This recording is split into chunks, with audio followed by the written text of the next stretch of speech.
Season 1's new legendary aspect for Necro brings to life the Bloodlance Necro, a new build utilizing Fortify and Overpower to absolutely blow up Sanctuary. This build is not only insanely tanky but super satisfying to play with very low cooldowns and consistent damage output. I actually want to start off with showing you guys a Nightmare Dungeon run that I did here with my Necro. I think the best way to kind of explain the skills and showcase the build is to show some gameplay and kind of let you guys see how everything plays out for yourself. And this will be much easier for us to start and understand the build. So this is a tier 38 Nightmare Dungeon run that I did with my level 71 Necro. Enemies here are 21 levels above me, so this is by no means supposed to be an easy dungeon. But you guys will see this build absolutely decimates. This build is not only one of the tankiest builds in the game. You guys will see throughout this run I'm basically always full HP. I wasn't even once in the danger of dying. But the damage output of this build is insane. So let's kind of talk about the skills that we will be using. Obviously, Bloodlance Necro, our core skill will be Bloodlance. But we will also be using Blood Mist, not only for defensive purposes, but also offensive purposes that we'll explain in a bit. We'll be using Decrepify that will help us crowd control enemies to do even more damage. And we'll be using Corp Tendrils and Bone Storm as our ultimate for damage reduction, increased critical hit chance that we will be needing for one of the Malignant Hearts we use. And also it will be granting us Barrier. So the way you actually want to engage enemies and big packs of elites with this build is to start off with Blood Mist. Reason why is Blood Mist will be leaving behind corpses for us, so we can automatically proc our Corp Tendrils with one of the hearts we will be using.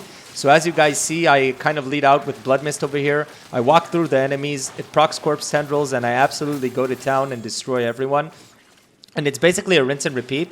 That's kind of how you want to play this build. Decrepify will also help us reset the cooldown on on our Blood Mist, so we can keep using it. And even if we need it for after using it offensively, say you need it defensively, that will help us have it for a second time. And this is, you guys can see, like I engage the Alpha here, which is the dungeon boss. I use my Blood Mist, it procs Corpse Tendrils, and I absolutely destroy him as I hit for 2.4 million damage, which is insane. So, before we actually get into the build, I want to explain a very important concept that you need to understand to make this build work. This build relies on Overpower, which is a very misunderstood concept in this game. The reason why is it's very unintuitive and it relies on stats that you don't normally tend to want to get on other builds. Overpower is a very clunky calculation, but on a very basic level, the three main components to increase your overpower damage are HP, Fortify, and your overpowered damage. So this build is going to be heavily focusing around having a high max HP and also maintaining health and being healthy. And in return, this will also increase the max Fortify we can get. And also we're going to be stacking overpowered damage. So we actually don't really care about vulnerable damage or critical damage or all of these other stats that you're used to stack on other builds. And that's a very important concept to understand before jumping at this build. So for the basic skills, we're going to be using Hemorrhage. You want to take Acolyte's Hemorrhage, which will increase our attack speed while healthy. Healthy is going to be a theme in this build, and this is just good for using this faster to gain Essence when we need it. Down here, you're going to want to take 1 point into Unliving Energy. Normally, you would want to max out Imperfectly Balanced, but there is a bug currently in the game that only allows us to put 1 point into this, so I'm taking that into consideration here in the build. If this ever gets fixed, I will update the build, but for now, we can only put 1 point here. You want to max out Bloodlance and move your way into Supernatural. This will make every 6th time we cast Bloodlance guarantee an overpower hit, and also it will spawn a Blood Orb, which is going to be very important for one of the aspects we are going to be using. You want to max out Hued Flesh, which will give us a chance to spawn corpses while we do damage. This is good for our Corpse Tendrils. Down here, you're going to want to take 3 points into Blood Mist, and you're going to take both Enhanced and Ghastly. Enhanced will lower the cooldown of Blood Mist every time we overpower, and Ghastly will make Blood Mist leave behind corpses, which is very good for this build. We're going to max out Grim Harvest, which will make us gain Essence every time we consume corpses. This is good for maintaining our Essence.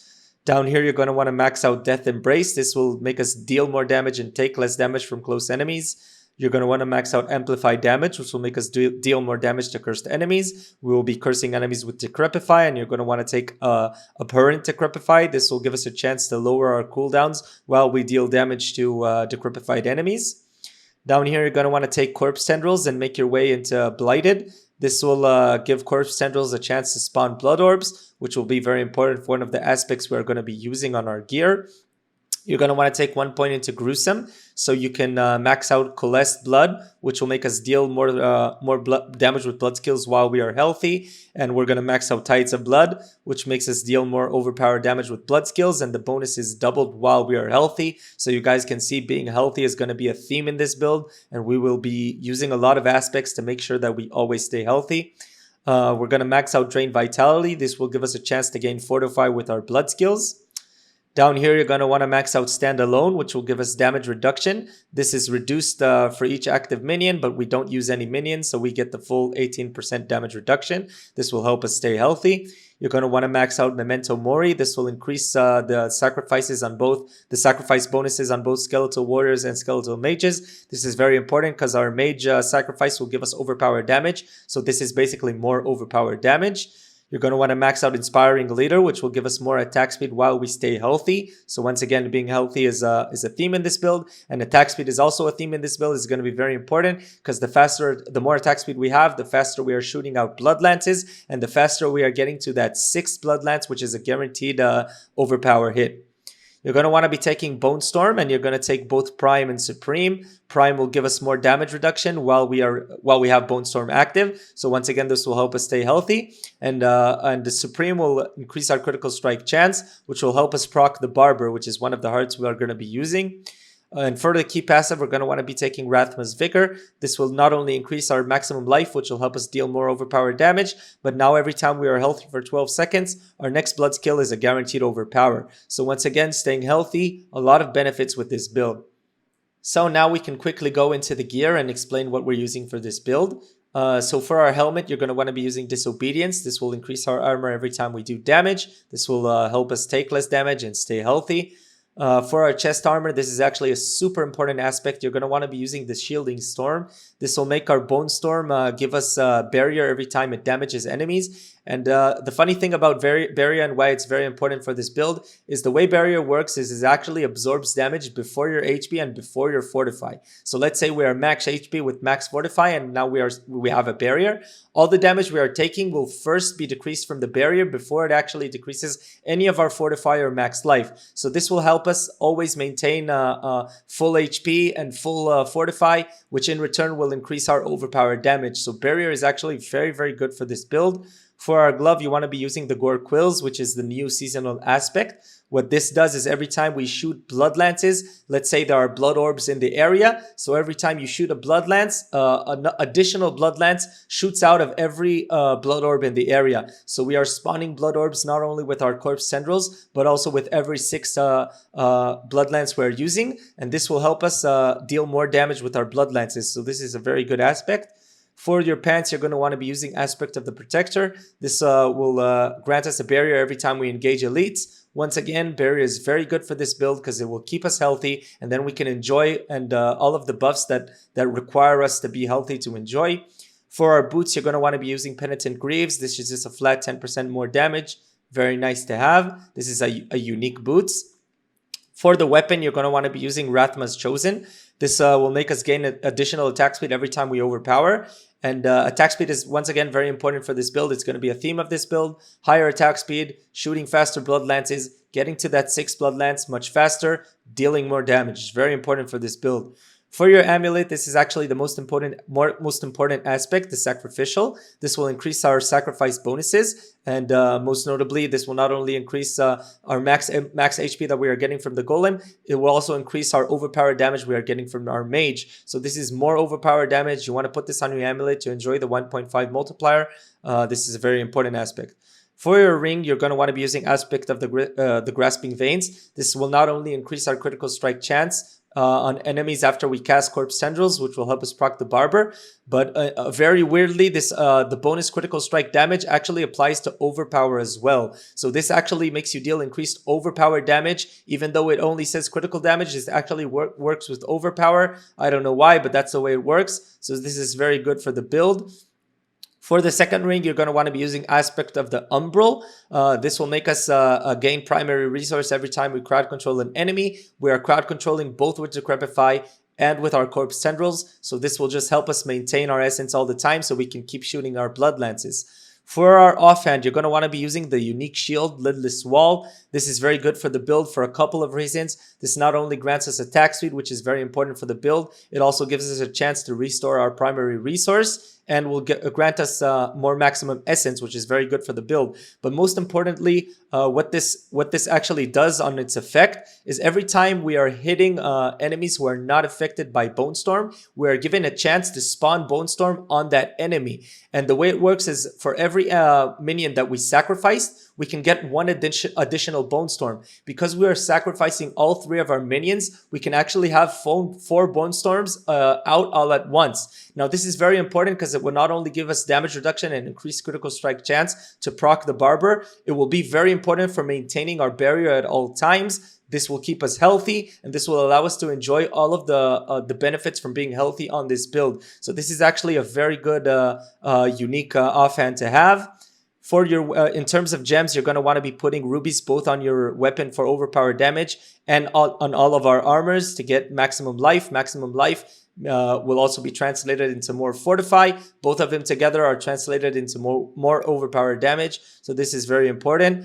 For our hearts, you're going to want to be using the Barber. The Barber is very good for our damage. The way it basically works is every time you critical strike an enemy, the enemy starts absorbing damage. Instead of taking immediate damage, it starts accumulating absorbed damage. And at the end of the duration, which can be between 2 to 4 seconds, all of the damage that it accumulated, it explodes and deals that damage in an area of effect. And every second that it accumulates damage, it also adds 14% of damage above all of the accumulated damage. So this basically absorbs a lot of damage, explodes and kills everything on the screen. That's basically what you need to know. It's a very important heart to have. You should try and get this.